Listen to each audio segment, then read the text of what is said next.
ओम शांति। 18 तारीख की मुरली है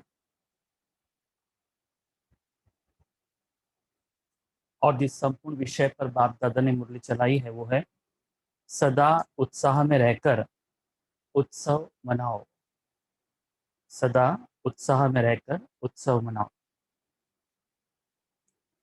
तो बाबा कह रहे हैं कि आज विश्वेश्वर बाप अपनी विश्व की श्रेष्ठ रचना व श्रेष्ठ आदि रत्नों से अति स्नेही और समीप बच्चों से मिलन मनाने आए हैं। विश्वेश्वर बाप के बच्चे तो विश्व की सर्व आत्माएं हैं, लेकिन ब्राह्मण आत्माएं अति स्नेही समीप की आत्माएं हैं, क्योंकि ब्राह्मण आत्माएं आदि रचना है। बाप के साथ साथ ब्राह्मण आत्माएं भी ब्राह्मण जीवन में अवतरित हो बाप के कार्य में सहयोगी आत्माएं बनती हैं। इसलिए बाप दादा आज के दिन बच्चों का ब्राह्मण जीवन के अवतरण का जन्म बच्चे बाप का जन्मदिन मनाने के लिए उमंग उत्साह से खुशी में नाच रहे हैं। लेकिन बाप दादा बच्चों के इस ब्राह्मण जीवन को देख स्नेह और सहयोग में बाप के साथ साथ हर कार्य में हिम्मत से आगे बढ़ते हुए देख हर्षित हो रहे हैं। तो आज बाप दादा का बर्थडे मनाते हो और बाप बच्चों का बर्थडे मनाते, तो आप ब्राह्मणों का भी बर्थडे है ना। तो सभी को बाप दादा जगत अम्बा और सर्व आपके साथी एडवांस पार्टी की विशेष श्रेष्ठ आत्माओं सहित आपके अलौकिक ब्राह्मण जन्म की स्नेह से सुनहरी पुष्पों की वर्षा सहित मुबारक हो, मुबारक हो। यह दिल की मुबारक है, सिर्फ मुख की मुबारक नहीं। लेकिन दिलाराम बाप के दिल की मुबारक सर्वश्रेष्ठ आत्माओं को, चाहे सम्मुख बैठे हैं चाहे मन से बाप के सम्मुख हैं, चारों ओर के बच्चों को मुबारक हो। आज के दिन भक्त आत्माओं के पास बाप के बिंदु रूप की विशेष स्मृति रहती है।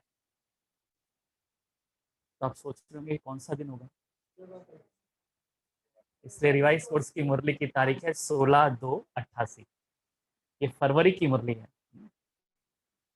तो पैराग्राफ सुनकर समझ में आ गया कि मुरली कभी की होगी, फरवरी की होगी और शिवरात्रि की होगी।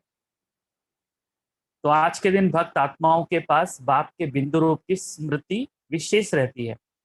तो शिव जयंती व शिवरात्रि कोई साकार रूप का यादगार नहीं है, लेकिन निराकार बाप ज्योति बिंदु जिसको शिवलिंग के रूप में पूजते हैं, उस बिंदु का महत्व है।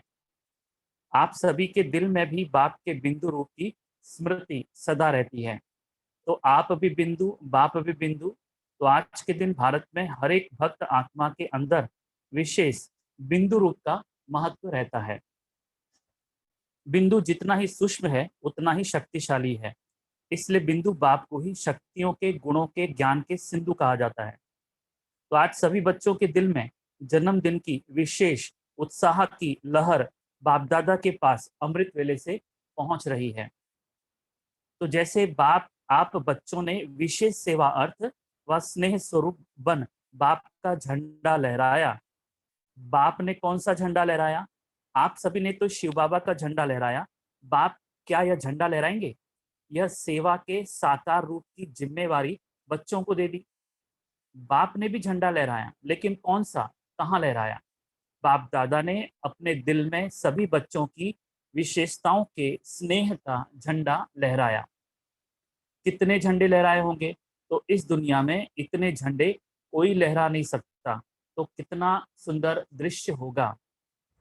तो एक एक बच्चे की विशेषता का झंडा बाप दादा के दिल में लहरा रहा है। सिर्फ आप सबने झंडा नहीं लहराया, लेकिन बाप दादा ने भी लहराया। तो यह झंडा लहराते हो तो उस समय क्या होता है? फूलों की वर्षा होती है।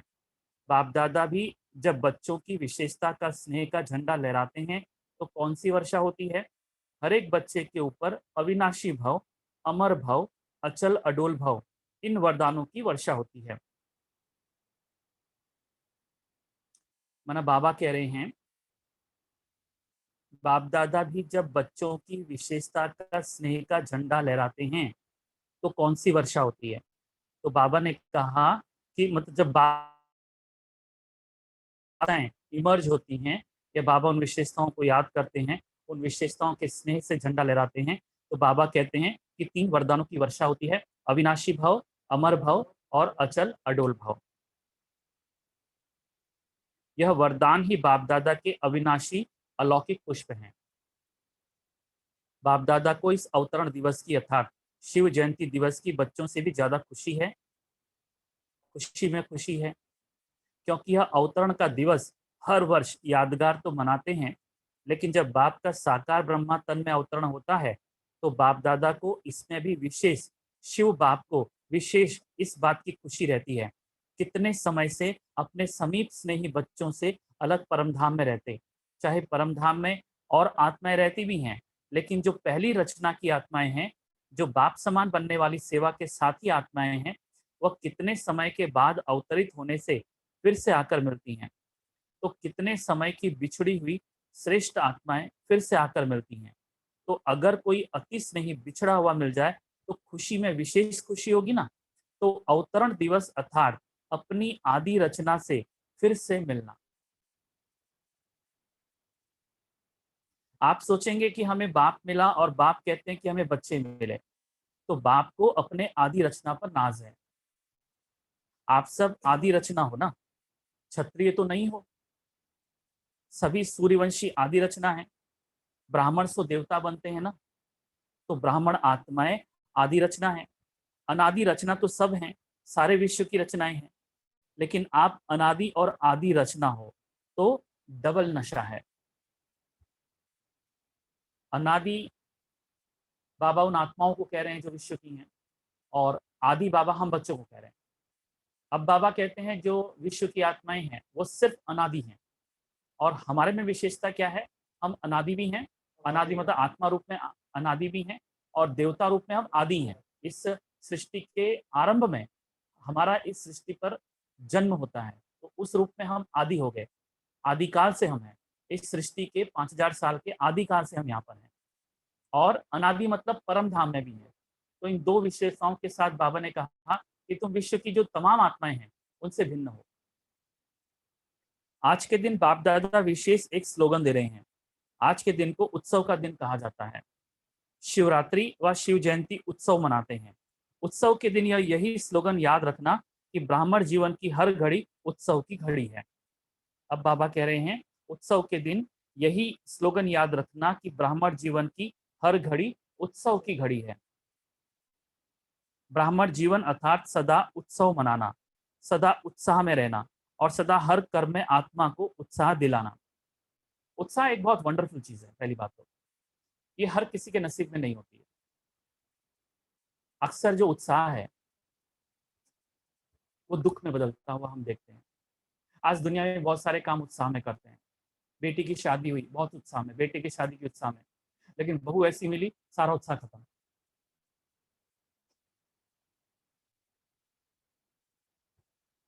दो की शादी होती है, हम दो हमारे दो, एक बंगला बने न्यारा, लेकिन सास ऐसी मिल गई, देवरानी ऐसी मिल गई, जेठानी ऐसी मिल गई कि वो खुशी वो उत्साह सब खत्म हो गया। तो दुनिया में जो उत्साह है वो 4 दिन की चांदनी है।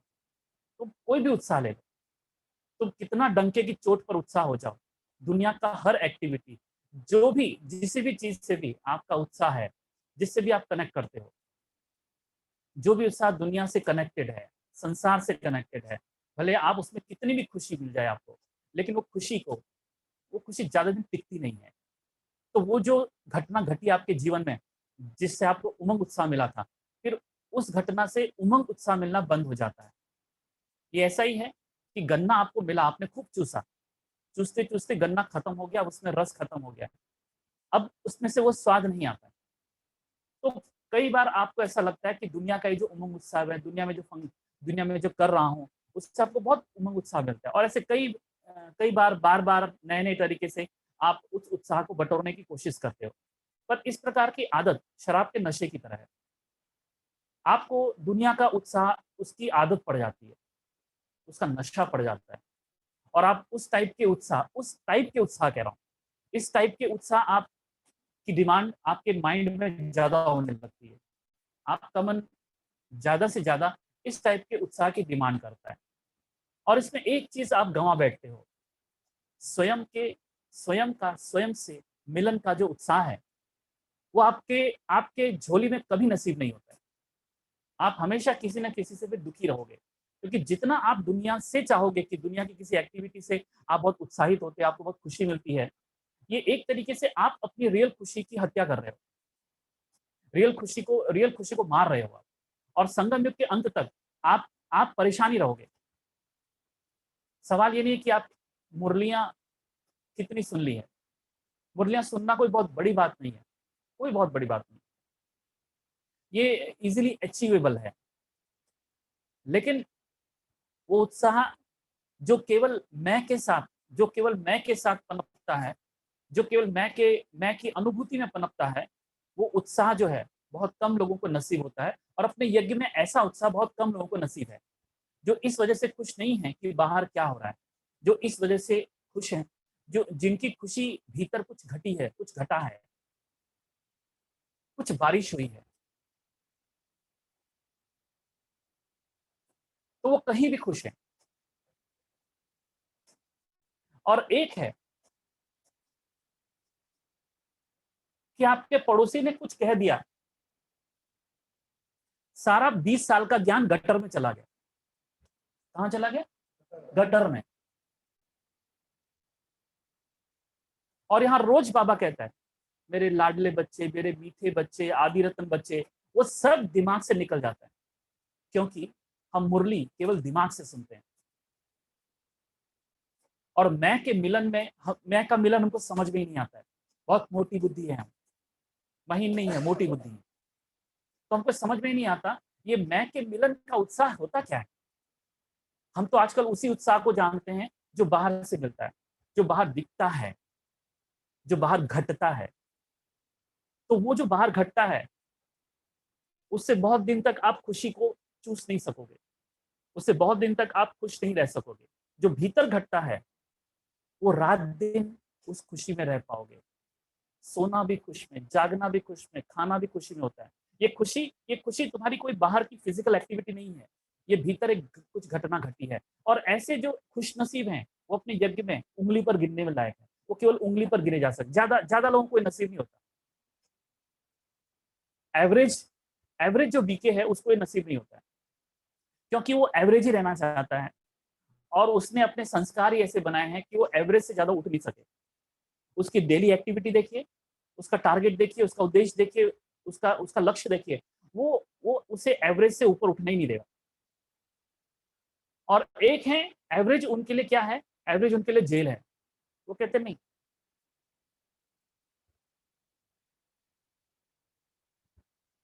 मैं बूंद के लिए यहाँ नहीं आया हूँ, ये जीवन उस सागर में डुबकी लगाने के लिए आया हूँ। तो जब तक उस मैं का मिलन और उस मिलन का उत्साह तुम्हें नसीब नहीं होता, तुम खुश नसीब नहीं कहलाए जा सकते। भले गीत सुन लो, बड़ा खुश नसीब हूं मैं, उससे कोई खुश नसीब होता है क्या? आप एक गीत सुन लें जिसमें हो कि बड़ा खुश नसीब हूं मैं, तो क्या आप खुश नसीब हो जाओगे? हम्म? फिर यहाँ आने की जरूरत नहीं, वो गीत लेके भर के लेके जाओ अपने मोबाइल में, रात दिन सुनते रहो। लेकिन कितना भी बोल दो मैं बड़ा खुश नसीब हूँ, देवरानी जेठानी सास ससुर का मुंह देख के अगर वो उस टाइप के हैं, तो वो गीत कुछ काम का नहीं है। क्योंकि तुम्हारे भीतर का गीत, तुम उस गीत की वजह से चुके जा रहे हो, उन गीतों के तुम इतने आदती हो गए हो कि भीतर का संगीत जो है तुम सुन नहीं पा रहे हो। हम बहरे हैं, बस इन दो आंखों से दिखता है, उसी में अपनी खुशी को लूट रहे हैं। क्योंकि आपको दुनिया ने कुछ आपको चीजें बताई हैं, दुनिया उन चीजों में खुश होती है, तो आप भी उन्हीं चीजों में खुश होने की कोशिश करते हो जो दुनिया में दिखता है। प्रॉब्लम यहीं पर है, जो इन आंखों से दिखता है, उसको देखने से जो खुशी होती है, वो खुशी तुम्हारे लिए तुम्हारी अपनी खुशी की आत्महत्या है। और जो तुम्हारा तुमसे मिलन है, इस मिलन के लिए ही तुम तड़प रहे हो, और तुमको, क्योंकि तुम्हें ये नसीब नहीं होता, इसलिए तुम दूसरों से मिलने की कोशिश करते हो, दूसरों का संग तुमको चाहिए, तुम मित्र बनाते हो, तुम फ्रेंड्स बनाते हो, तुम रिलेटिव्स बनाते हो, तुम कहीं ना कहीं से किसी न किसी को रिलेट करते हो। ये क्यों है? क्यों क्यों लोगों के लोग तुम क्यों तुम लोगों को चाहते हो? क्यों तुम फ्रेंडशिप बनाना चाहते हो? क्यों तुम दूसरों से कुछ चाहते हो? क्योंकि तुम तुमसे मिल नहीं पा रहे हो, तुम्हारा तुमसे मिलन नहीं घटा है। ये मिलन तुम्हारा तुमसे नहीं घटा है, ये तुमको समझ में नहीं आ रहा है। चूंकि तुम्हारे भीतर में घटना नहीं घटी है, तो भीतर में जो वैक्यूम क्रिएट हो गया है, भीतर में जो खालीपन है, उसको भरने के लिए तुम बाहर के लोगों का उपयोग कर रहे हो। तुम चाहते हो कि इन लोगों को देखने से तुम्हें तुम्हारा भीतर का खालीपन नहीं दिखता है। जिस दिन ये लोग तुम्हारी जिंदगी से विदा हो जाएंगे, उस दिन तुम्हें तुम्हारा खालीपन काटने को दौड़ता है, और तब कहते खाली दिमाग शैतान। शैतान में पंखा होता है। अच्छा हाँ, ठीक से थोड़ा क्या कान से कमजोर और जोर से बोला कीजिए। खाली दिमाग शैतान का घर, शैतान का घर। और तब शैतानी सूझती है, और शैतानी क्या हो सकती है? किरकिर, नाम सुना है? खिट खिट, आप लोग यूज करते हो, किरकिर, खिट खिट।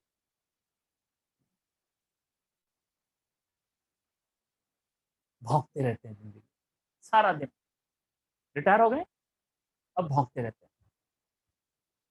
पति कहता है, चिल्लाती रहती है, रिटायर हो गई है अभी।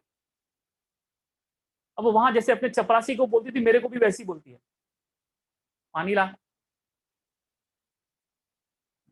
और जब पहले पहले शादी हुई थी, पानी लाइए, आप खाएंगे। और अब पानी, पानी ला, वर्ड बदल गया, खत्म हो गई जिंदगी। खाली दिमाग। इसलिए जिस मैं कह रहा हूं कि वो दिन हमारे लिए सबसे बड़ा दिन होगा, वो दिन हमारे लिए सबसे खुश नसीबी का दिन होगा, जिस दिन हम केवल और केवल और केवल अपने में खुश हैं। बाहर घटता है वो घटेगा, ठीक है, बाहर खुशी का प्रसंग है, पर वो जो खुशी है, वो बहुत ही बहुत महान खुशी है। और वो खुशी तुम्हारे अपने मिलन में ही है। अभी तुम कहते हो मुझे बाबा मिला, इसकी खुशी है, पर इसकी खुशी कितने दिन रहती है तुम्हारे पास? ज्यादा दिन नहीं टिकती है।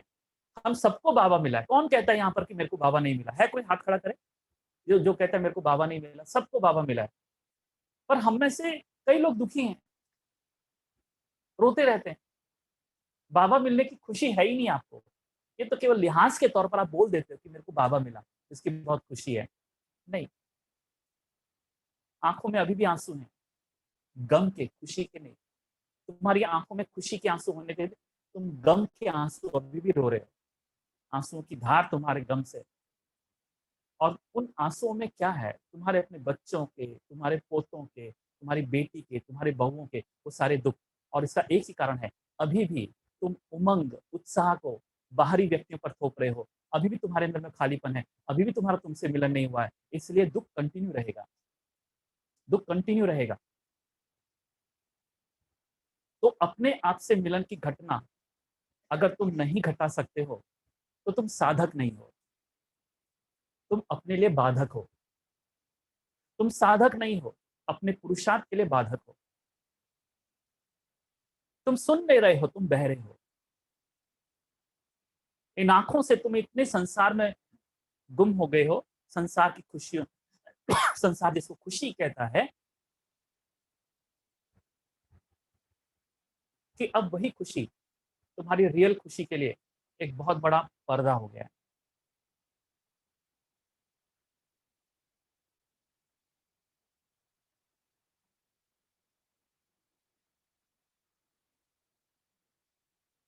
ब्राह्मण जीवन की हर घड़ी, वर्ड भी देखो बाबा ने कैसा इस्तेमाल किया, हर घड़ी उत्सव की घड़ी है, लेकिन नहीं होता।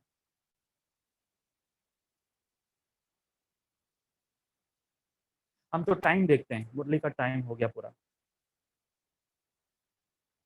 अगर इस घड़ी में आप खुश हो, और इस घड़ी में मतलब जो घट रहा है उसके लिए नहीं, आप मुरली सुन रहे हो इसलिए खुश नहीं हो, लेकिन बहुत अंदर में कोई है जो मुरली सुन रहा है, वो होकर मैं मुरली सुन रहा हूँ। तो ये जो हर घड़ी जो है आपको उत्साह महसूस होगा, और जब उत्साह महसूस होता है तो आपको कोई बाहर वो दिखाने की चेष्टा नहीं होती है। रियल उत्साह में आपको मैं उत्साहित हूँ, ये दिखाने की चेष्टा नहीं होती है।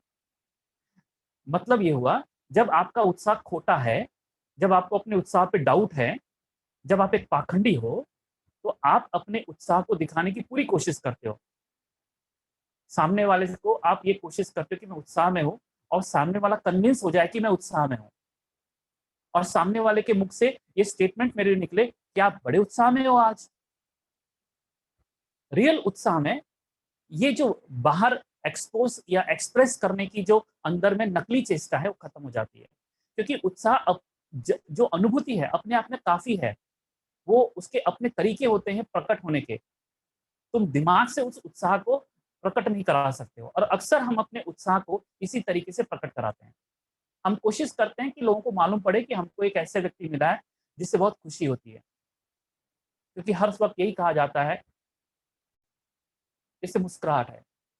मुस्कुराना कोई कर्म नहीं है, मुस्कुराना कर्म नहीं है, और 90% लोग मुस्कुराते हैं क्योंकि वो सीख गए हैं।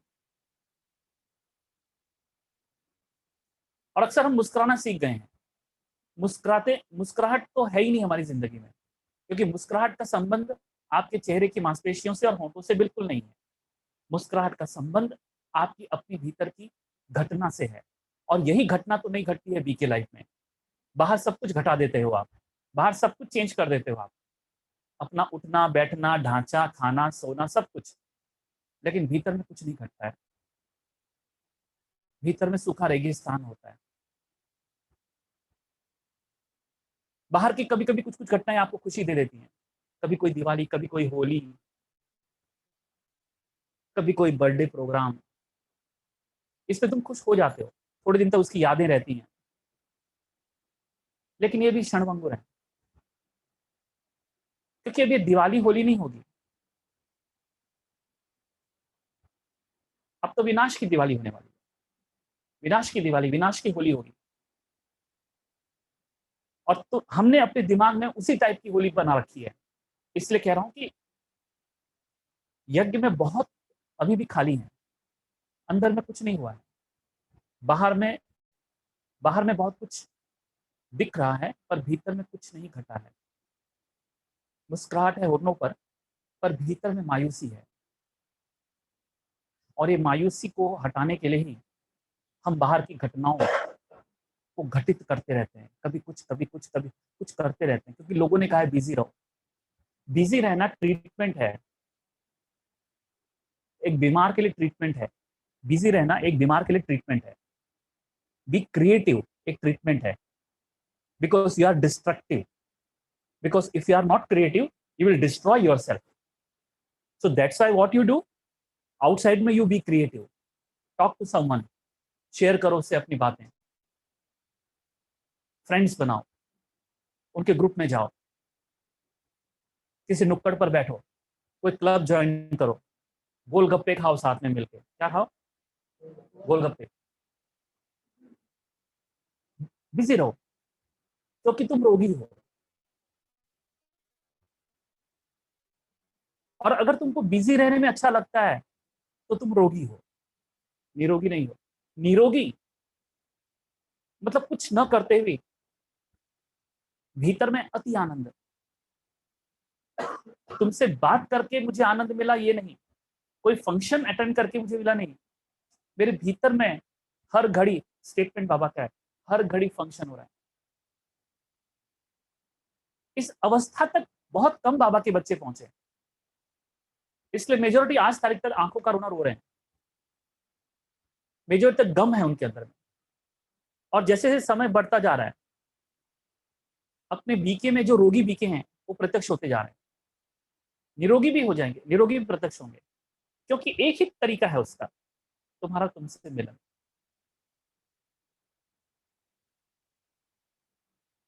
ये बात अगर समझ में आती है तो पुरुषार्थ का पैमाना तय करो। नहीं आती है तो तुम्हारे अंदर में गम, दुख, मायूसी ये कंटिन्यूस रहेगी। बिजी आप कई तरीकों से रह सकते हो। कुछ टीवी देख लो, कुछ सीरियल देख लो, पीस ऑफ माइंड देख लो, मुरली पढ़ लो। ये सब बिजी रहने के लिए नहीं है बाय द वे। तुम्हारा योग ही नहीं लग रहा है क्योंकि तुम बाबा से योग लगा रहे हो, स्वयं से नहीं। तुम्हारी सबसे बड़ी गलती क्या है? बिना अपने से योग लगाए तुम बाबा से योग लगाने चले, तो जो बाबा से योग लगाओगे, योग लगाने वाला एब्सेंट रहेगा।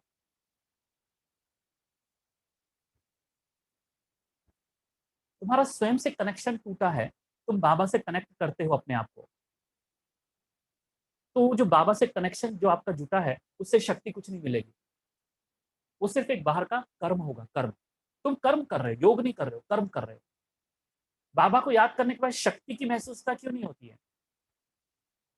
क्योंकि जिस व्यक्ति को शक्ति की महसूसता होनी चाहिए थी, वो व्यक्ति तुम बने ही नहीं हो। प्रॉब्लम हमारी यही है।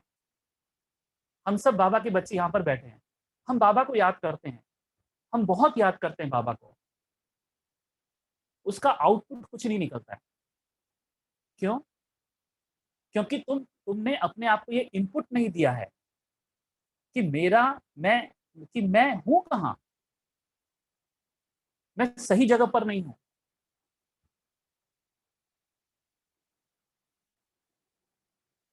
इसलिए अगर कोई तुमसे नहीं कहता, इसका मतलब ये नहीं कि तुम परफेक्ट हो। अगर तुम्हें कोई ये बात ये बात तुम्हें समझाता नहीं है, इसका मतलब ये नहीं कि तुम समझदार हो गए हो।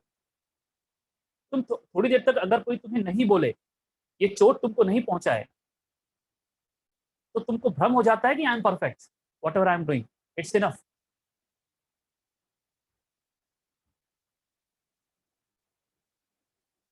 तो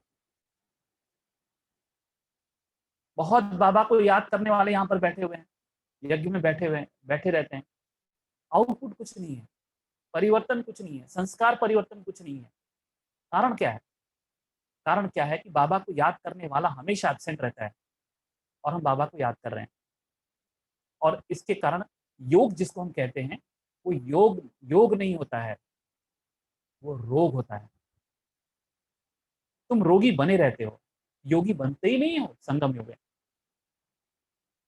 भले अपने ऊपर आप राजयोगी टाइटल डाल लें, भले आपको एक पोस्ट मिल जाए भले राजयोगी की, पर हकीकत में तुम राजयोगी नहीं हो।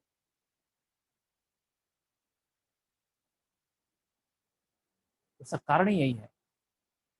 तो ये स्टेटमेंट जो बाबा ने कहा, हर घड़ी उमंग उत्साह की घड़ी, ब्राह्मण जीवन अर्थात सदा उत्सव मनाना, सदा उत्साह में रहना, सदा हर कर्म में आत्मा को उत्साह दिलाना। तो उत्सव मनाना है, उत्साह में रहना है और उत्साह दिलाना है। जहां उत्साह होता है वहां कभी भी किसी प्रकार का विघ्न उत्साह वाली आत्मा को उत्साह से हटा नहीं सकता। हमारी अगली प्रॉब्लम क्या है? ये उत्साह सब में हम गड़बड़ी कर देते हैं। हमको लगता है उत्साह माना जोकर, जोकर एक्टिविटी, जोक पर जोक मारे जा रहे हो। और इसका एक आउटपुट पता है क्या होगा? ये आदमी काम कुछ नहीं करेगा, खाली जोक मारेगा। उत्साह एक अलग चीज है। अगर तुम्हारे उत्साह का कनेक्शन तुम्हारे मैं से नहीं है, तो तुम जितना भी बाबा के यज्ञ में उत्साह कोशिश करोगे कि उत्साह में रहो, वो बहुत मेहनत वाला काम होगा। तुम उसमें एग्जॉस्ट हो जाओगे क्योंकि वो सब नकली होगा। बाबा ने कहा उत्साह में रहना है, तो उत्साह में आप कैसे रहो? क्या करोगे उत्साह में रहने के लिए? आप कुछ करना शुरू करोगे, आप असली मुद्दे पर नहीं आओगे। उत्साह आता कहां से? उत्साह होता कहां है? उत्साह का अनुभव करना अलग चीज है, उत्साह का अनुभव करना अलग चीज है, और उत्साह उत्साह का एक्शन करना अलग चीज है।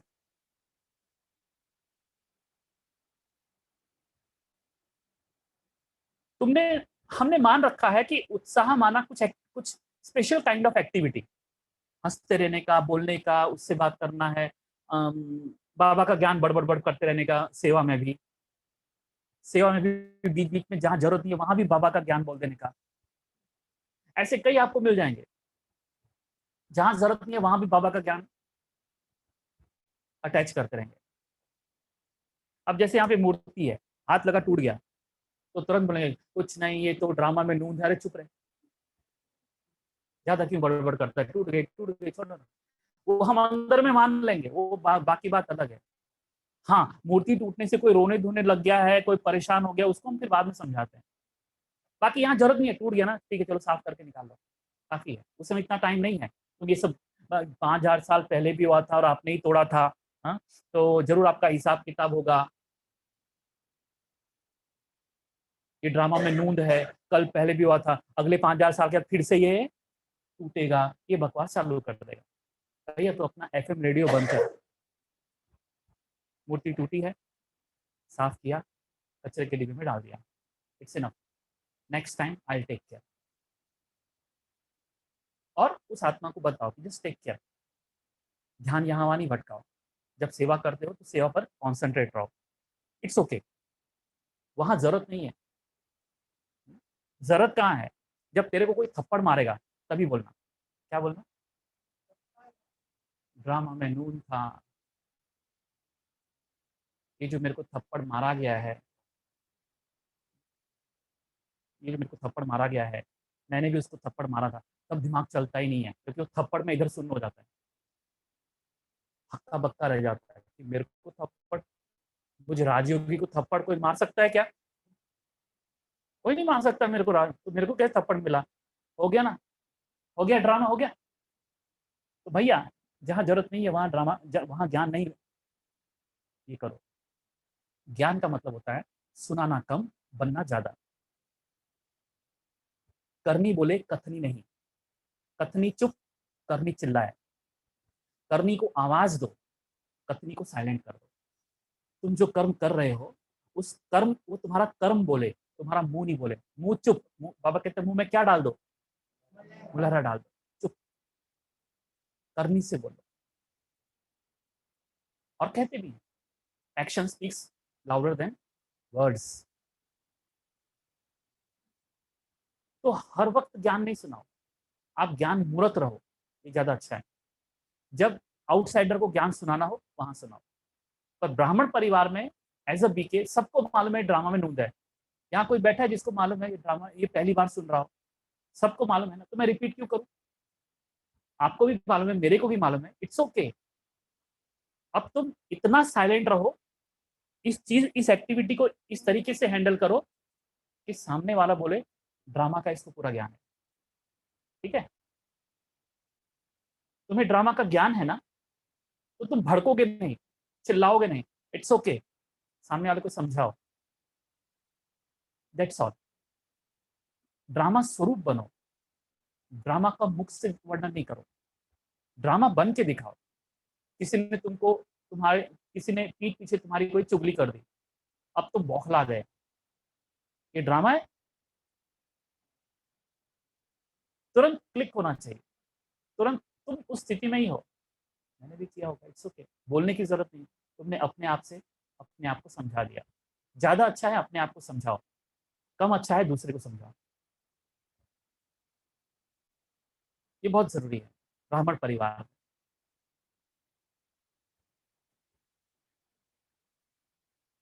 तो ब्राह्मण जीवन के लिए हर घड़ी उत्सव है, अर्थात हर घड़ी उत्साह में है।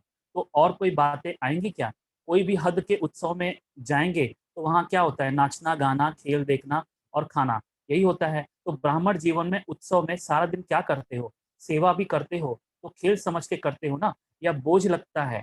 आजकल की दुनिया में कोई भी अज्ञानी आत्माएं थोड़ा भी दिमाग का काम करेंगी तो कहेंगी बहुत थक गए हैं, दिमाग के ऊपर का काम बहुत बोझ है। पर आप सेवा करके आते हो तो क्या कहते हो? सेवा का मेवा खा के आए हैं। क्योंकि जितनी बड़े से बड़ी सेवा के निमित्त बनते हो, उतना ही सेवा का प्रत्यक्ष फल बहुत बढ़िया और बड़ा मिलता है। बड़ा सीक्रेट है ये। क्या कहा? जितनी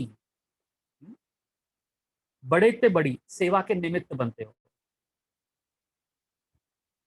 उतना ही सेवा का प्रत्यक्ष फल बहुत बढ़िया और बड़ा मिलता है। तो बाबा कहते हैं बड़ी बड़ी सेवा करो, पर बड़ी बड़ी सेवा करने के लिए छोटी छोटी सेवा से शुरू करना होता है, तब आपको बाबा बड़ी जिम्मेवारी देता है। क्या बड़ी जिम्मेवारी ड्रामानुसार मिलती है?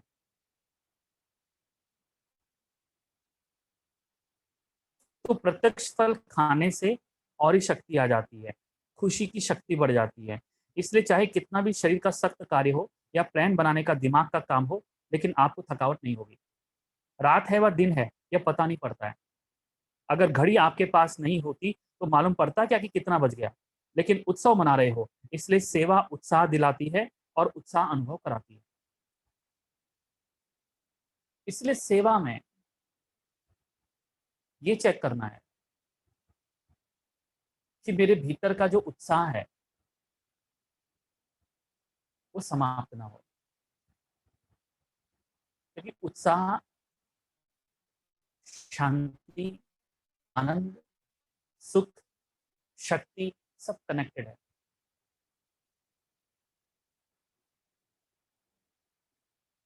ब्राह्मण जीवन एक तो है सेवा, दूसरा क्या होता है, माया आती है। माया का सुनकर हंसते हो क्योंकि समझते हो कि माया को हमारे से ज्यादा प्यार है। आपका प्यार नहीं है, उनका प्यार है। उत्सव में खेल भी देखा जाता है। आजकल सबको ज्यादा खेल कौन सा पसंद है? मिक्की माउस का खेल बहुत पसंद करते हैं। एडवर्टाइज भी मिक्की माउस के खेल में दिखाते हैं। चाहे मैच पसंद करते हो, चाहे मिक्की माउस का खेल पसंद करते हो, तो यहाँ भी माया आती है तो मैच करो, निशाना लगाओ। खेल में क्यों करते हो? गेंद आता है और आप फिर दूसरी तरफ फेंकते हो, कैच कर लेते हो तो विजयी बन जाते हो। ऐसे ही माया के गेंद, यह गेंद हैं, कभी काम के रूप में, कभी क्रोध के रूप में। यह कैच करो, यह माया का खेल है। अगर माया के खेल को खेल समझकर करो तो उत्साह बढ़ेगा, और अगर माया की कोई भी परिस्थिति को दुश्मन समझ देखते हो तो घबरा जाते हो। मिक्की माउस खेल में कभी बंदर आ जाता, कभी बिल्ली, कभी कुत्ता, कभी चूहा आ जाता, लेकिन आप घबराते हो क्या? मजा आता है देखने में। तो यह भी उत्सव के रूप में माया के भिन्न भिन्न परिस्थितियों का खेल देखो। ये क्वालिफिकेशन है। बाबा कहते हैं ये पढ़ाई पढ़ो। कौन सी पढ़ाई? माया के भिन्न भिन्न परिस्थितियों का खेल देखने की क्वालिफिकेशन।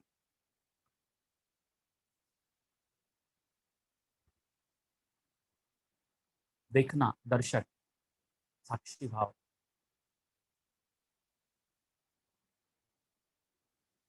लेकिन परेशान होना, ये साक्षी भाव नहीं है। अब प्रश्न, अब वो दिन आ गए हैं जब मुझे अपने आप से पूछना है कि मैं क्यों परेशानी का अनुभव कर रहा हूँ। और अगर ये सब प्रश्न अपने आप से नहीं पूछते हो, अपने को रेक्टिफाई नहीं करते हो, अपने को क्लियर नहीं करते हो, अपने को चेंज नहीं करते हो, तो पुरुषार्थ जैसी चीज आपके जीवन में है ही नहीं। पुरुषार्थ का मतलब होता है कि आज जैसा मैं हूं, कल उससे थोड़ा सा और आगे बढ़ गया हूं, एटलीस्ट थोड़ा सा। और अपुरुषार्थ का मतलब है कि जो 2018 में था वो भी 2019 में हूँ, 2019 में जो हूँ 2020 में रहूंगा, और जो 2020 में है 2021 में रहूंगा। मुझ में कोई फर्क पड़ने वाला नहीं है। इसका मतलब you are not doing well, आप पुरुषार्थ नहीं कर रहे हो। It's okay, it's your choice. आपका अपना चॉइस है, आपका अपना चुनाव है। आपको पुरुषार्थ नहीं करना ही आपने चुना है। आपने चुना है। आपने ये चुना है कि मेरे को बहरा ही रहना है, कितनी भी मुरलियां चल जाएं, मेरे को बहरा ही रहना है। मेरे को उतना ही करना है जितना मैं रोज कर रहा था। और एक है नहीं, मेरे को बिट बाय बिट, थोड़ा थोड़ा करके मुझे आगे बढ़ना है। आज ये मैं हूँ, कल उसमें और ये ऐड करना है, ये ऐड करते थोड़ा थोड़ा करके इंप्रूवमेंट्स। और अगर ऐसा नहीं होगा तो जिस मैं की तलाश को करने आप निकले हो, उस मैं की तलाश में भटक जाओगे। और अगर आपको इससे कोई वास्ता नहीं है मैं से,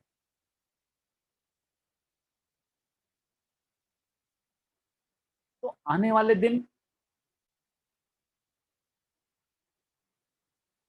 हमारे लिए मायूसी के होंगे। आने वाले दिन हमारे लिए डिस्टर्बेंस के होंगे। तो उस मैं को पकड़ने की जो साधना है, जो योग है, अगर आप ऐसा मानते हो केवल दादियों का काम है, बड़े भाइयों का काम है, ये मानना पुरुषार्थहीन होना है।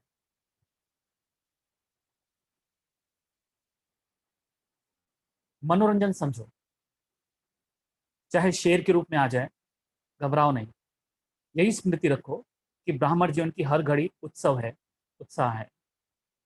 अब इसको 1008 बार नहीं लिखना, टाइम वेस्ट कर रहे हो आप 1008 बार लिख के। हमने सब नमूने देख लिए। ये 1008 बार किसको बोला जाता है? रोगियों को बोला जाता है। दिमाग बहुत चल रहा है, कुछ सूझ नहीं रहा है, लिखिए 108 बार, मैं सर्वशक्तिवान हूं, मैं सर्वशक्तिवान हूं। आप जड़ बुद्धि हो जाएगा, जड़ बुद्धि, मंद बुद्धि हो जाओगे इतना लिखते लिखते। लेकिन क्या करें, आपका रोग ही वैसा है। तो मंद बुद्धि को ये मंद बुद्धि को ये काम दिया जाता है, पता है आपको? यज्ञ में जो मंद बुद्धि है, जड़ बुद्धि है, उसको फिर ये बताया जाता है तुम्हें ना 108 बार लिखो, क्योंकि उससे योग हो ही नहीं रहा है। वो बहुत नर्सरी केजी लेवल पर आ गया है। उम्र 45 साल की है, 60 साल की है, 65 साल की है, लेकिन घर की समस्याएं ऐसी हैं, मंद बुद्धि, बच्चे की तरह बुद्धि हो गई है। तो उसको हम कहते हैं नोटबुक ले लो, पेंसिल ले लो, और क्या लिखो? मैं आत्मा हूँ, मैं आत्मा हूँ। आप जड़ बुद्धि हो जाओगे और कुछ नहीं होगा। थोड़ी देर तक आपको हमने आपको क्या किया, थोड़ी देर तक आपको एक दवाई पिलाई जिसका नशा बहुत चढ़ता है। तो उतनी देर आप लिखते रहो, तो दिमाग नहीं चलेगा, दूसरी जगह नहीं जाएगा, और थक थक के फिर क्या हो जाओगे? बस एकदम बढ़िया होता है। इसको कहते हैं ट्रीटमेंट, इसको ट्रीटमेंट बोलते हैं। जागृति कुछ नहीं है इसका, जागृति से लेना देना कुछ नहीं है, एनलाइटनमेंट से कुछ नहीं है, आत्मा से कुछ लेना देना नहीं है। लेकिन कुछ अपने भाई बहन ऐसे हैं, भाई बहन जिनको अपने परिवार के कोई मसले जो हैं उनमें से दिमाग निकलता ही नहीं है। लाख कहो बहू से निकाल बुद्धि, लेकिन बहू में ही घुसी हुई है। बहू ऐसा करती है, बहू ऐसा करती है, मेरा तो दिमाग खराब हो गया दीदी, मैं क्या करूं? नोटबुक ले और लिख, बहू आत्मा है। क्या है? दिखती जाएगी, दिखती जाएगी, दिखती जाएगी, अभी थक जाएगी, अब सो जाएगी। दवाई से ज्यादा अच्छा है, but it's better than the medicine. शरीर में केमिकल डालो तो ये अलग टाइप का केमिकल है, ये आध्यात्मिक केमिकल है, स्पिरिचुअल स्पिरिचुअल केमिकल, उसको बोलते हैं लिख। दीदी फिर भी याद आ रही है, एक काम कर, 200 बार ले। फिर भी नहीं जा रही है बहू दिमाग से, एक काम करो, जब भी टाइम मिले लिख, और लिख लिख के सो जा। फिर उठेगी, फिर दिमाग चला, फिर क्या लिख? बहू क्या है? आत्मा है। और आत्मा दिखती नहीं है बहू, बहू में तो आत्मा ही नहीं है, कई कहती है दीदी उसमें आत्मा ही नहीं है, बिना आत्मा के पैदा हुई है बहू। तो आप समझ रहे हैं, ट्रीटमेंट और ट्रांसफॉर्मेशन, इन दोनों में अंतर है। The pathway of treatment, treatment अलग है, ट्रांसफॉर्मेशन अलग है। अब जब आपको कोई चीज बताई जाती है, इट डिपेंड्स अपॉन यू, हम आपको ट्रीटमेंट दें या आपको ट्रांसफॉर्मेशन दें। When you are a yogi in search of life, in search of me, in search of who am I, in search of God, if you are searching उस real खुशी को, then we will give you transformation. फिर हम transformation का path आपको बताएंगे। But you are not able to do that thing. आप वो नहीं कर पा रहे हैं, आपको पॉसिबल नहीं है, दिमाग से वो चीज निकल ही नहीं रहा है, then we will give you treatment.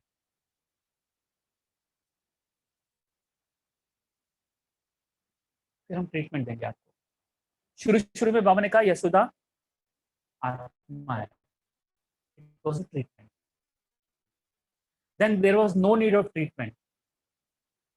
फिर बाबा ने जो पाथ चुना, ट्रांसफॉर्मेशन का चुना, योग का। शुरू के दिन थे लौकिक से अलौकिक बुद्धि को बनानी है, और मेरा ध्यान खिंचवाने के लिए बाबा ने वो चीज किया कि भाई मैं इनको आत्मा देखूं, तो बाबा ने वो लेखनी का इस्तेमाल किया। फिर छोड़ दिया उसको, क्योंकि समझ में आ गया कि ये एक लेवल तक ठीक है, उसके बाद ठीक नहीं है, जब तक कि आप बीमार हो।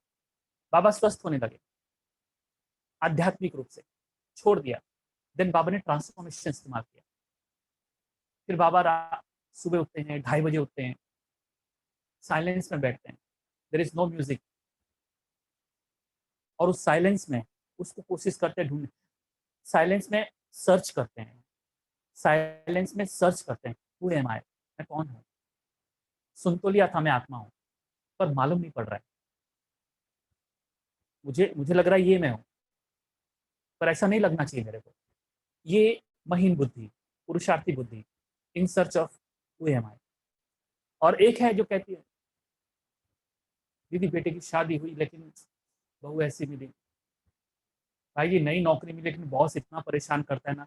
ओके, ट्रीटमेंट, बॉस एक आत्मा है। क्या है? बॉस एक आत्मा है। भाई जी फिर भी नहीं जा रहा है, 2 घंटे लिख, फिर भी नहीं जा रहा है, जब भी फ्री हो लिख, थक जाता हूँ, सो जा, इसके अलावा और कुछ नहीं कर सकते, बिकॉज तुम जिद्दी हो, इतने जिद्दी हो कि तुम बहू को देखना छोड़ ही नहीं सकते। बाबा को देखना बंद कर दोगे तुम, लेकिन बहू को देखना नहीं करोगे। तुम जिद्दी हो, तुम्हारी जिद तुम्हारा रोग बन रही है, तुम रोगी बन रहे हो। हम जिद छोड़ने की बात करते तुम नहीं छोड़ रहे हो, थोड़ा ट्राई ट्राई करते हैं हम, अरे छोड़ दो ना, क्या है उसमें, छोड़ दो उसको। दीदी नहीं छूटता है, भाई ये नहीं छूटता है, बॉस दिमाग से नहीं निकलता है, तो देन तुम छोड़ना ही नहीं चाहते हो। और बाबा का स्लोगन क्या है? छोड़ो तो छूटे। तुम छोड़ना ही नहीं चाहते हो, तुम पकड़ के रखे हो उसको। और बचपन से ना ये चीजें, ये आदत हमकी बनी कि कोई भी चीज को पकड़ के रखने का, बचपन से।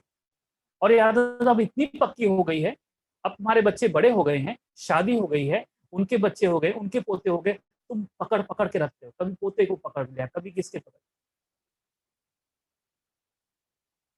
एक माता तो रोज अपना पोते का दुखड़ा सुनाती है यहाँ पे, कभी कहते पोता ने ऐसा कर दिया, पोते ने वैसा कर दिया, पोता ने पढ़ाई में फेल हो गया, पोता ने ये कर दिया, वो कर दिया, वो अभी वो डिमांड कर रहा है, उसको बाबा याद ही नहीं आता है। फिर हम ट्रीटमेंट देते हैं उसको, पोता एक आत्मा है, लिख लिख लिख के नींद आएगी, फिर सो जा। क्या करें? Treatment, not transformation.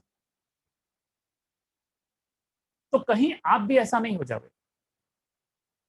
तो कई मुझसे पूछते थे कि भाई जी क्या करें, वो फलाने सेंटर पे, फलाने उधर, वो लोग बोलते हैं 108 बार लिखो, मैंने कहा ट्राई करो, वो ट्रीटमेंट है। आज मैं क्लियर कर रहा हूँ, वो ट्रीटमेंट है, नॉट ट्रांसफॉर्मेशन। ट्रांसफॉर्मेशन के लिए चीज की जरूरत नहीं होती, ट्रांसफॉर्मेशन के लिए चुपचाप बैठ के ये एनालाइज करना पड़ता है कि हु एम आई, शरीर हूँ कि कौन हूँ। इस अनुभूति का आह्वान करना पड़ता है। वो मेथड्स अपनाने पड़ते हैं योग के, जिनके थ्रू हम वहां तक पहुंचे, वहां तक वो मेथड्स आपको धकेलते हैं, दैट्स ऑल। फिर उसमें सर दर्द होता है, दिमाग खराब होता है, होने दो, इतना पकड़ के रखो, और दूसरा कोई उपाय नहीं है। अदरवाइज संगम में तक तुम इसी तरीके से खाली खाली रहोगे, दुखी होते रहोगे, और ये कंटिन्यूस होता रहेगा। ये जो बाबा के महावाक्य हैं, हर घड़ी उत्साह, हर घड़ी मनोरंजन, साक्षी होके देखो, शेर कागज का शेर है, ये माया है, माया को भी खेल होकर देखो, क्रिकेट का खेल देखो, फुटबॉल का खेल देखो, जैसे उस खेल का कैसे मनोरंजन लेते हो, यही तो हमसे नहीं हो रहा है। हमको क्रिकेट नहीं दिखता है अपना परिवार, हमको फुटबॉल का गेम नहीं दिखता है अपने परिवार की सारी झंझटें, हमें अपने परिवार में ये सारे जो प्रसंग हैं, वो मिकी माउस नहीं दिखता है हमको। ये बोलने के लिए बहुत अच्छा लगता है, सुनने के लिए भी अच्छा लगता है, और जो सुन रहे होंगे खुश भी होते होंगे, बाबा ने मिकी माउस बोला, बाबा ने बोला मिकी माउस। लेकिन जिंदगी मिकी माउस नहीं दिखती है, नहीं दिखता है। ऐसा नहीं लगता कि बाप बेटे मिकी माउस हैं, ऐसा नहीं लगता कि ये पति पत्नी, ऐसा नहीं लगता कि ये जो परेशान करने वाली सास है वो मिकी माउस है। Let me see the cartoon, नहीं होता है वो। कारण क्या है? तुम उसे सीधा नहीं कह सकते ये मिकी माउस का खेल देख रहा हूँ, नहीं दिखता है मिकी माउस का खेल, ये थोपना थोड़ी ना है। जिस दिन तुमसे मुलाकात होगी, ये पूरी दुनिया मिकी माउस दिखेगी। There is nothing serious in this world. क्योंकि तुमने तुमने उस चीज को पकड़ा है जिसको पकड़ने के बाद गैर जरूरी चीजें छूटने लगती हैं, गैर जरूरी कर्म छूटने लगते हैं, गैर जरूरी बातें छूटने लगती हैं, और दिखने लगता है जरूरी और गैर जरूरी, ये दो चीजें दिखने लगती हैं। अभी नहीं दिखेगा, अभी तुम्हारे लिए बहुत चीजें इंपॉर्टेंट है, बहुत चीजें इंपॉर्टेंट है। अभी गांव में तुम्हारे पोते का बर्थडे है, तुमको जाना जरूरी है वहां पर। तुम इमोशनली इमोशनली फूल हो गए हो, इमोशनल मूर्ख जिसको हम कहते हैं, भावनात्मक मूर्ख, जो बहुत भावुक होता है। और इसमें बहुत होता है, नहीं उन्होंने बुलाया है, बोला पोता हुआ है, पहला जन्मदिन है उसका, तो उन्होंने ये इमोशनल फूल जिसको कहते हैं ना, वो सब छोड़ छाड़ के चला जाएगा। आंखों पर पट्टी बांध देगा, भैया कोरोना की तीसरी लहर चल रही है।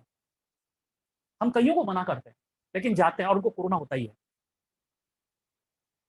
इस कोरोना काल में हमने देखा, हम उनको हिदायत देते हैं, देखो क्यों जा रहे हो, उनके लिए श्रीमत में किसी काम के नहीं है। इमोशनल फूल होते हैं ये लोग, इमोशनल मूर्ख, भावनात्मक मूर्ख, भाव में बहकर कहाँ कहाँ चल, उनको लगता है कि ये बहुत जरूरी है। मैं इसलिए कह रहा हूँ, क्यों? क्योंकि गैर जरूरी चीज उनको जरूरी लगने लगेगी, और इतना जरूरी लगने लगेगी उसके लिए वो अगर यहाँ सेवा भी करे ना, सेवा में गड़बड़ कर देंगे, क्योंकि पोते का पहला पहला जन्मदिन उन्होंने बुलाया है। ऐसा क्यों लगा उनको कि ये जरूरी है? क्योंकि उन्होंने उस वहां पर नहीं खड़े जहां आंख मिलती है, जहां गैर जरूरी चीजें छूटती हैं। अब इसको मैं कह सकता हूँ गैर जरूरी, पर आप मत बोलना, क्योंकि आपके लिए गैर जरूरी, आपके लिए वो 100% जरूरी है, और वो होगा ही, क्योंकि आप जहाँ खड़े हो वो जगह बॉडी कॉन्शियसनेस वाली जगह है, वो जगह है जहां से गैर जरूरी चीजें और जरूरी चीजें, उसका पूरा वर्ल्ड बदल जाता है। और जहां मैं खड़ा हो जाता हूँ, जहां मैं खड़ा होता है, जहां मैं हो जाता हूँ, वहां मेरे लिए जो जरूरी चीजें और गैर जरूरी चीजें, उसका पूरा इतिहास और उसका पूरा वर्ल्ड बदल जाता है। अब हो सकता है कि जो देवभान पर खड़ा है उसके लिए जरूरी है, लेकिन जो आत्म अभिमान है वो कहेगा ये तो बिल्कुल फालतू चीज है, बेकार की चीज है, वहां जाना ही बेकार है, it's a waste of time. लेकिन तुम कहोगे अरे ऐसे कैसे, पोते का पहला जन्मदिन है, शादी की सालगिरह है, और उन्होंने बुलाया है, शादी की सालगिरह पर तो जाना होता है ना, पोते के जन्मदिन पर तो जाना ही होगा ना, नहीं तो वो लोग नाराज हो जाएंगे। साले की मामी के फूफा की दादी की नानी के बेटे का पहला बच्चा हुआ है तो जाना ही पड़ेगा ना।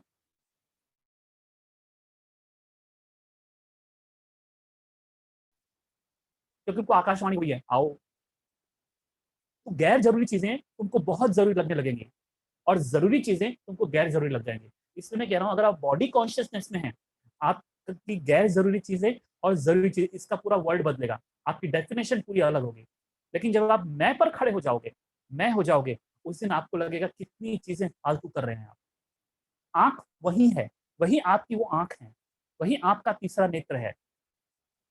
इधर इधर मत ढूंढना तीसरा नेत्र, तीसरा नेत्र वही है। ज्ञान का तीसरा नेत्र क्या है? ज्ञान तीसरा नेत्र नहीं है, आत्मा का ज्ञान, आत्मा का बोध, आत्मा का अनुभव तीसरा नेत्र प्रोवाइड करता है। कुछ चीजें दिखने लगती हैं आपको, कुछ चीजें समझ में आने लगती हैं कि ये वेस्ट ऑफ टाइम है, वहां जाना वेस्ट ऑफ टाइम है, ऐसा करना वेस्ट ऑफ टाइम है।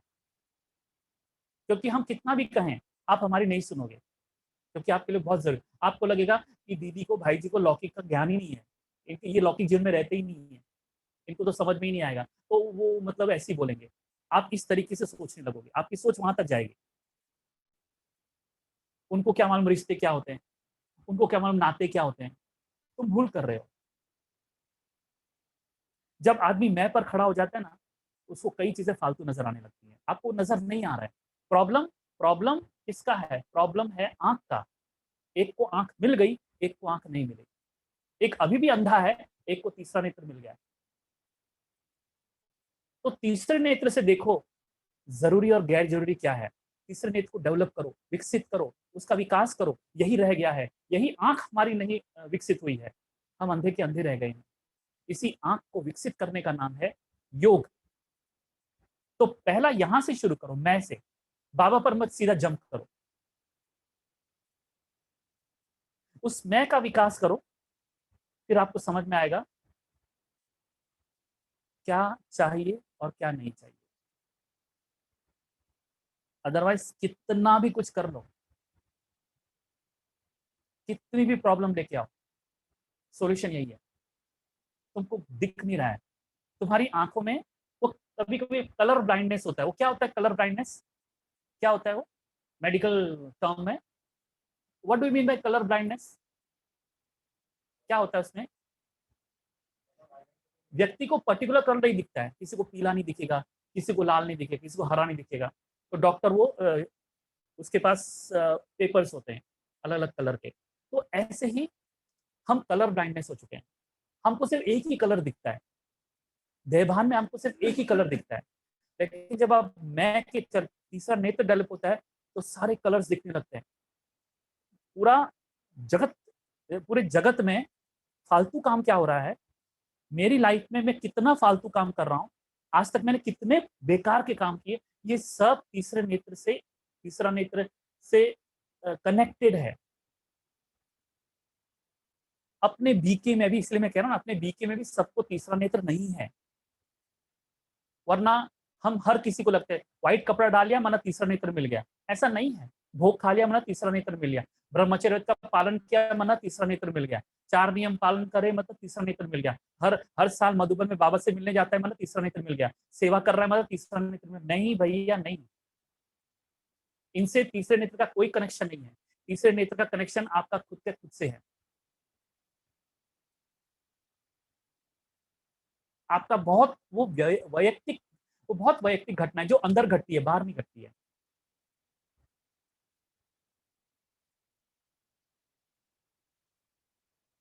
खेल में ऐसा ही होता है, कुछ आएगा कुछ जाएगा कुछ बदलेगा, अगर सीन बदली ना हो तो खेल अच्छा ही नहीं लगेगा। माया भी किसी भी रूप में आए, जो भी सीन आती है बदलनी जरूर है, तो सीन बदलती रहे लेकिन आप श्रेष्ठ स्थिति नहीं बदले। सुना, सीन बदले आउटसाइड, श्रेष्ठ स्थिति नहीं बदले। श्रेष्ठ स्थिति नहीं बदले इसके लिए कुछ नहीं करना है आपको, आपको एक ही काम करना है, श्रेष्ठ स्थिति को अनुभव करना। और श्रेष्ठ स्थिति आपको बनानी नहीं है, श्रेष्ठ स्थिति बनी हुई है। जैसे बाबा कहते हैं ना, आप महान आत्मा हो, आप इसको ऐसा मत लेना कि मेरे को महान बनना है। बहुत गलत स्टेटमेंट को हम जो स्टेटमेंट आपको समझना है कि हमारे अंदर में महानता ऑलरेडी एग्जिस्ट करती है, मुझे खाली उस महानता को महसूस करना है। मैं ऑलरेडी श्रेष्ठ हूं, मैं पैदाइशी श्रेष्ठ हूं, लेकिन फर्क कहाँ हो गया, मेरी आंख इतनी बाहर चली गई है कि वो अंदर डाइवर्ट नहीं हो रही है, अंदर अपने आप को देख नहीं पा रही है श्रेष्ठता को। तुम्हें श्रेष्ठ नहीं बनना है, तुम्हें श्रेष्ठता को महसूस करना है, तुम्हें श्रेष्ठता को ढूंढना है। कहाँ है? तुम्हारे भीतर, तुम्हारे मैं में, तुम्हारे मैं में ही श्रेष्ठता है। तुम श्रेष्ठ ही हो, तुम महान ही हो।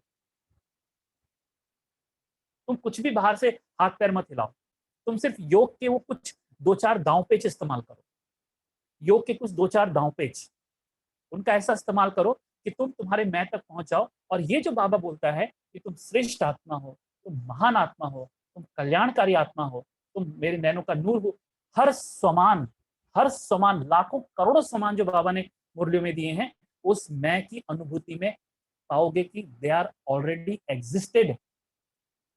मुझे उसको क्रिएट करने की, जनरेट करने की, इमर्ज करने की कुछ भी जरूरत नहीं है। सिंपल, मैं सर्वशक्तिवान आत्मा हूं, तुम्हें कुछ भी कहीं से भी ये 1% भी वहां से नहीं लाना है। तुम ऑलरेडी सर्वशक्तिवान आत्मा हो, हूं माना हो। जब कहते हैं मैं सर्वशक्तिवान आत्मा हूं, तो हम क्या कह रहे हैं कि मैं ऑलरेडी सर्वशक्तिवान आत्मा हूं, मुझे बनना नहीं है। तो फिर इस हूं को ढूंढोगे कैसे? इसको ही तो ढूंढना है। मेरे को तो अभी लग रहा है मैं बहुत कमजोर हूँ, कोई कुछ कह देता रोना लगता हूँ, मतलब इसका मतलब मेरी खोज पूरी नहीं हुई है।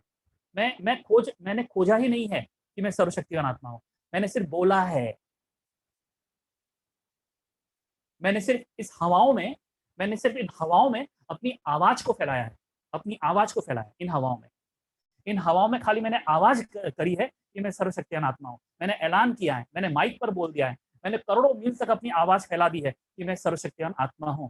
पर अफसोस, तुम्हारी आवाज यहां से क्या कहीं भी चली जाए, उससे, उस आवाज से तुम सर्वशक्तिवान नहीं हो जाओगे। देन द नेक्स्ट थिंग, मैं सर्वशक्तिवान आत्मा हूं, तुम इसको हजारों बार भी लिख दो, तुम कभी नहीं बन सकते, क्योंकि तुम ऑलरेडी हो। उसमें तुम इतनी एनर्जी वेस्ट कर रहे हो उसको बोलने में, लिखने में, कि उतनी एनर्जी तुम उसमें लगाओ ढूंढने में अपनी। मैं सर्वशक्तिमान आत्मा हूं। हूं मतलब हूं मतलब कभी मैं ऐसा नहीं था कि मैं नहीं हूं, लेकिन इस सच्चाई का मेरे को मालूम क्यों नहीं पड़ रहा है? क्यों? क्योंकि साधना में कहीं कोई त्रुटि है। बाप दादा बच्चों को निर्विघ्न बनने के उमंग और सेवा में बाप को प्रत्यक्ष करने की उमंग को देख हर्षित होते हैं। तो शिवरात्रि का उत्सव अर्थात उत्साह दिलाने का उत्सव आज का दिन नहीं, लेकिन सदा ही आपके लिए उत्सव है और उत्साह है। इस स्लोगन को सदा याद रखना, अनुभव करना। उसकी विधि सिर्फ 2 शब्दों की है, सदा साक्षी होकर के देखना और बाप के साथी बन करके रहना। बाप के साथ ही सदा रहेंगे तो जहाँ बाप है तो साक्षी होकर देखने में सहज ही मायाजीत बन अनेक जन्मों के लिए जगत जीत बन जाएंगे।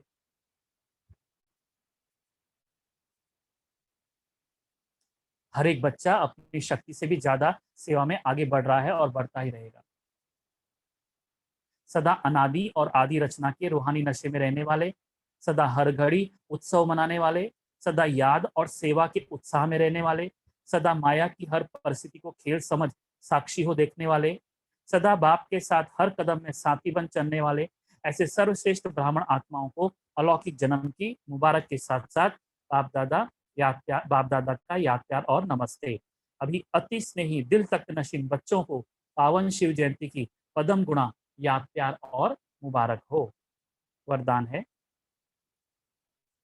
किसी की कमी कमजोरी को न देख,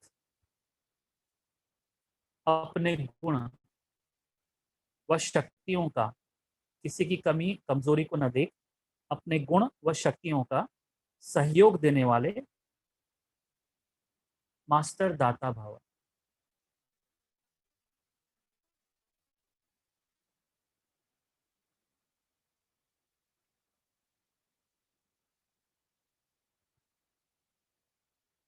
समझा रहे बाबा?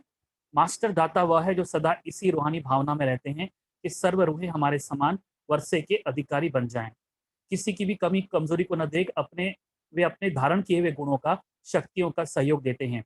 यह ऐसा ही है, इस भावना के बजाय मैं इसको भी बाप समान बनाऊं, यह शुभ भावना हो। साथ साथ यही श्रेष्ठ कामना हो कि सर्व आत्माएं कंगाल दुखी अशांत से सदा शांत सदा सुख रूप मालामाल बन जाए, तब कहेंगे मास्टर दाता। सुविचार, मनसा वाचा कर्मणा सेवा करने वाले ही, मनसा वाचा कर्मणा सेवा करने वाले ही निरंतर सेवाधारी हैं। उनके हर श्वास में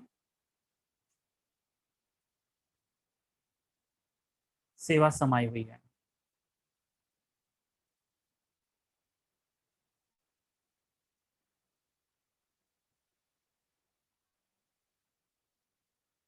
अच्छा, तो विशेष सूचना, आज मास का तीसरा रविवार अंतर्राष्ट्रीय योग दिवस है।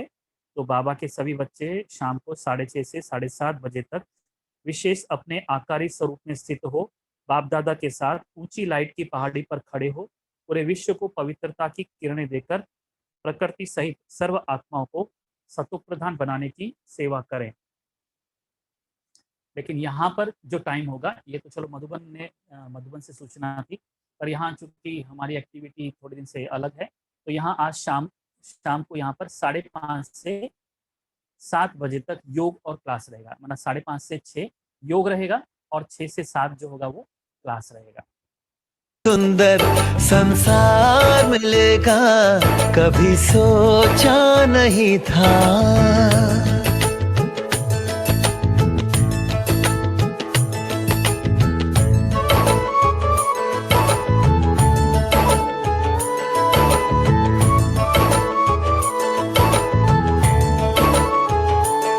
देख संगम का आनंद, हर गम चला गया, मिला मीठा परिवार, ये एहसास हो चला। देख संगम का आनंद, हर गम चला गया, मिला मीठा परिवार, ये एहसास हो चला।